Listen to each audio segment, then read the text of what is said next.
criminalidade tem se especializado no furto de água. O aumento no número de ligações clandestinas tem preocupado autoridades de Ribeirão Preto. O Ministério Público cobra uma ação efetiva de fiscalização. Estamos na Avenida Manuel Antônio Dias, Jardim Marquese. Esse corte no asfalto foi feito há alguns dias. Aqui seria feita uma ligação clandestina de água. A Guarda Municipal chegou a tempo e conseguiu deter a quadrilha que tinha cobrado R$ 400 pelo serviço. Os guardas foram fazer a averiguação e se depararam com 5 indivíduos cortando o asfalto e fazendo buraco na calçada para efetuarem esse tipo de furto. No local, o Departamento de Água e Esgoto descobriu uma outra ligação na mesma rua. A prática tem sido comum entre moradores dessa área, que foi invadida há muito tempo. Mas isso não tem acontecido apenas na periferia. Tem morador de bairro Nobre fraudando o sistema de distribuição e leitura de água. A própria pessoa que estava se contratando este serviço, vamos dizer assim, essa ligação clandestina, ela informou que outras pessoas tinham feito, né? Segundo o DAERP, por mês os fiscais identificam cerca de 15 ligações clandestinas na cidade. Em toda a região, um levantamento da Sabesp apontou o crescimento de 34% no número de instalações irregulares desde 2011, com mais de 30 mil gatos.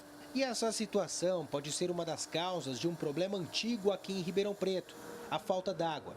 E isso prejudica principalmente os moradores que vivem em bairros mais altos. Isso o DAERP considera como perda, né? Isso atrapalha sensivelmente não só a questão financeira de recursos para o DAERP, mas principalmente também o abastecimento. A ligação clandestina é um mal que nós estamos tentando atuar para cada vez mais diminuir essa quantidade na nossa cidade. Antes, a multa para quem contratava esse tipo de serviço não passava de R$ 400.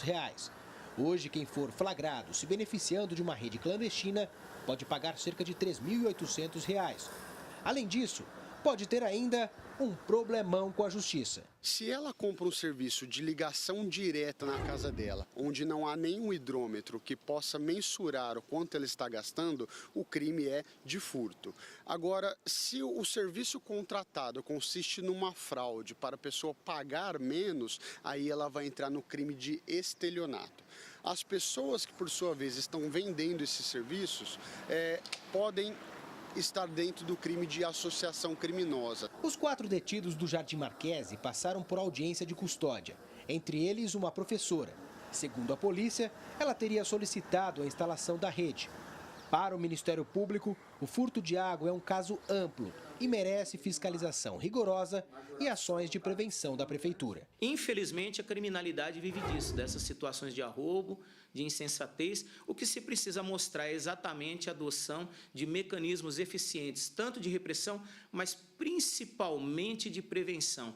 E a prevenção passa necessariamente pela questão educacional, sem sombra de dúvida. Rafael Aguiar para o Jornal da Clube.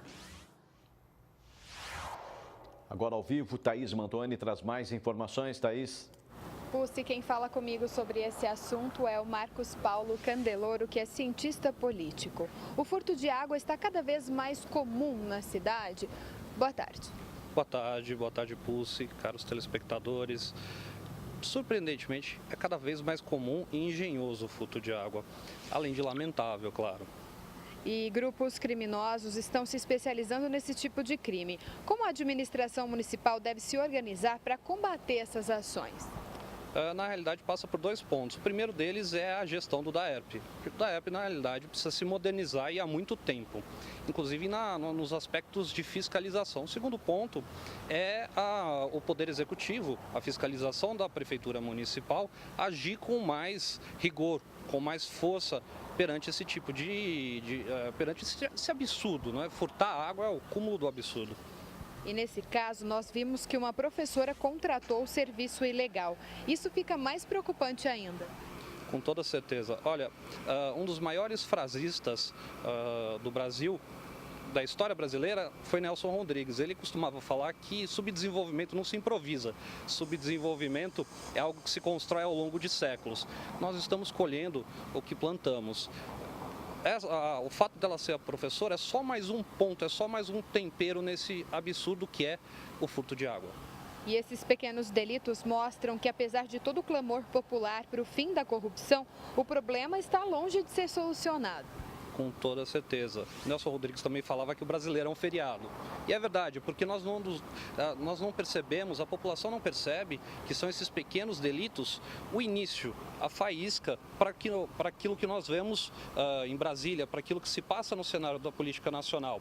É lamentável, porque não percebemos que os políticos, na realidade, somos nós. Estamos aqui. Muito obrigada pela sua participação aqui no Jornal da Clube. Daqui a pouco eu volto com outras informações. Paulo Pucci. Ok, Thaís?